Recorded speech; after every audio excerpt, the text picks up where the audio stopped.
ویسے بڑی عجیب بات نہیں ہے کہ بعض لوگوں کے نزدیک اگر یونیورسٹی کے طلباء سیاست میں حصہ لیں تو یہ ان کے روشن مستقبل کی ضمانت ہے، لیکن اگر وہیں پہ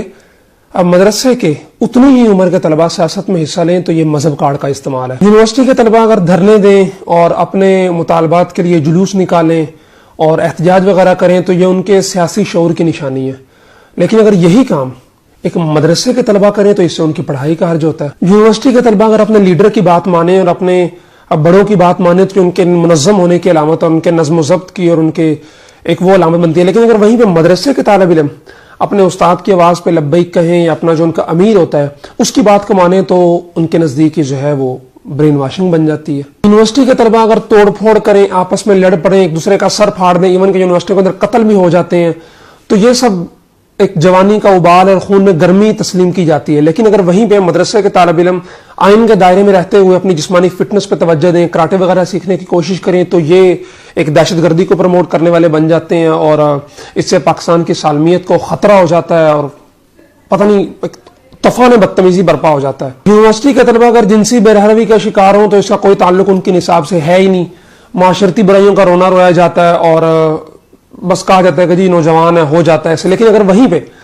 مدرسے کے طالب علم تھوڑی سی بات ہی اور کر دیں، مثلا راستے میں گزرتے ہوئے کسی ایک کتے کو وٹا ہی مار دیں اور اس کی کاؤں پہ ہنسنے بھی لگ جائیں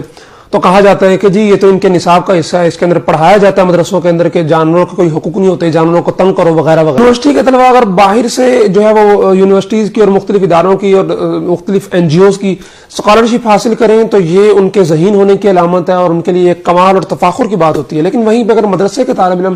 بیرونی فنڈنگ سے پڑھائی کریں تو یہ ملک کے لیے خطرہ ہوتا ہے اور یہ پتہ نہیں اس سے ایک طوفان آ جاتا ہے۔ مدرسے کا استاد اگر کسی طالب علم پہ ہاتھ اٹھا دے تو جی یہ تو پورے مدرسہ سسٹم کو بند کرنے کی باتیں ہوتی ہیں اور جی مدرسوں میں تو ہوتا ہی یہ سب کچھ ہے، لیکن اگر وہیں پہ پروفیسر کسی اپنی طالبہ پہ دست درازی کر دے اور اس کی جو ہے وہ عزت پامال بھی کر دے تو